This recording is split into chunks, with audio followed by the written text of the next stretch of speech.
குறும்பட இயக்குனர் அருண்குமார் பண்ணையாரும் பத்மினியும் என்ற பெயரில் எடுத்துள்ள படம் வரும் பிப்ரவரி மாதம் ரிலீஸ் ஆகிறது. காதலில் சொதப்போது எப்படி படத்திற்கு பிறகு குறும்பட இயக்குநர்கள் பெரிய திரையில் படம் எடுப்பது அதிகரித்துள்ளது. அந்த வரிசையில் தற்பொழுது சேர்ந்திருப்பவர் அருண்குமார். அவர் குறும்படத்தை தழுவி பண்ணியிருக்கும் படம்தான் பண்ணையாரும் பத்மினியும். இந்த படம் வரும் பிப்ரவரி மாதம் ரிலீஸ் ஆகிறது. பட தலைப்பை பார்த்து பண்ணையாருக்கும் பத்மினி என்ற பெண்ணுக்கும் இடையே நடக்கும் விஷயங்களை பற்றி கூறப்போகிறார்களோ என்று தவறாக நினைக்க வேண்டாம். ரசிகர்களின் ஆர்வத்தை தூண்டிவிட இப்படி தலைப்பு வச்சிருக்காங்களாம். உண்மையில் பார்த்தீங்கன்னா படத்தில் வலம் வரும் வயதான பண்ணையாருக்கு ஒரு காலத்தில் பிரபலமாக இருந்த பிரீமியர் பத்மினி கார் என்றால் உயிராம். இதைத்தான் தலைப்பில் அப்படி கூறியிருக்கிறார்கள். ஆனால் இதில் ஒன்று பார்த்தீங்கன்னா, இந்த படத்திலே விஜய் சேதுபதி நடிக்கிறார். விஜய் சேதுபதி ஏற்கனவே பீட்சாவும் ஒரு குறும்பட இயக்குனரோட படம், அதுவும் மாஸ் ஹிட்.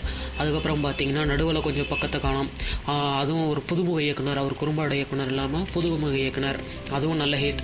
இப்போ ஏற்கனவே குறும்படத்தில் பெரிய ஹிட்டான பண்ணையாரும் பத்மினியும் படத்தை இப்போ நம்ம விஜய் சேதுபதி தான் ஹீரோவாக நடிக்கிறார். அது மட்டும் இல்லாமல் ஜெயபிரகாஷும் ஒரு முக்கிய கதாபாத்திரத்தில் நடிக்கிறாங்க. ஸோ விஜய் சேதுபதிக்கு அடுத்த படமும் நல்ல ஹிட் ஆகும் அப்படின்னு நம்ம எதிர்பார்க்கலாம். இந்த படம் பிப்ரவரியில் ரிலீஸ் ஆகுது. தேசிய விருது பெற்ற ஸ்ரீகர் பிரசாத் எடிட்டிங்கை கவனிச்சிருக்கிறாரு. ஜஸ்டின் பிரபாகரன் இசையமைச்சிருக்கார்.